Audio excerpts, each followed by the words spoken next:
Il y a quelques jours, une enquête menée par le média The Guardian révélait que des livres portant sur la cueillette de champignons sauvages, qui étaient alors vendus sur Amazon, contenaient des passages créés de toutes pièces par des logiciels d'intelligence artificielle. Le problème, c'est qu'on pouvait y retrouver des conseils considérés comme étant dangereux par des experts.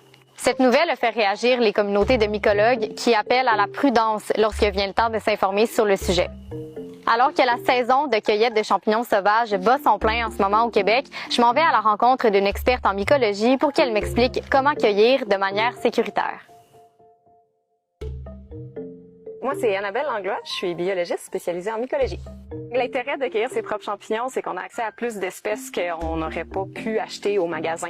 Il y a beaucoup d'espèces qui vont vivre en symbiose avec les arbres, on appelle ça des mycorhizes. C'est une relation qu'on n'est pas capable de recréer encore pour commercialiser ces espèces-là. Donc c'est pour ça qu'il faut aller les chercher nous-mêmes en forêt. Il y a plusieurs espèces qui sont comestibles au Québec. On estime que c'est à peu près 4% des espèces qu'on peut retrouver qui sont comestibles. 10% à peu près des espèces vont nous rendre malades et 1% des espèces vont nous tuer carrément. Donc au Québec, ce qui est à éviter à tout prix, c'est les espèces blanches quand on commence, parce que l'espèce qui est mortelle, c'est l'amanite vireuse qu'on trouve en Estrie. On meurt en 5 à 7 jours, puis il n'y a pas d'antidote.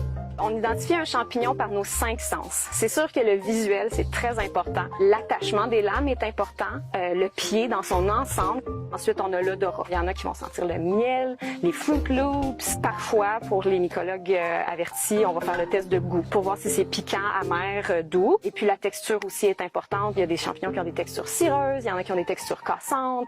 Puis finalement, l'ouïe, l'audition pour écouter votre professeur dans la forêt parce qu'on a besoin d'apprendre avec quelqu'un qui connaît ça. On peut pas juste s'inventer mycologue. Puis même les livres, ce que je suggère comme précaution, c'est de s'assurer qu'on achète un guide d'identification qui a été écrit par un mycologue québécois, puis de pas trop se fier à Internet parce que le monde global n'est pas représentatif de qu'est-ce qu'on trouve au Québec en tant que tel. Il n'y a pas d'intelligence artificielle qui va être capable de recopier ça adéquatement, là.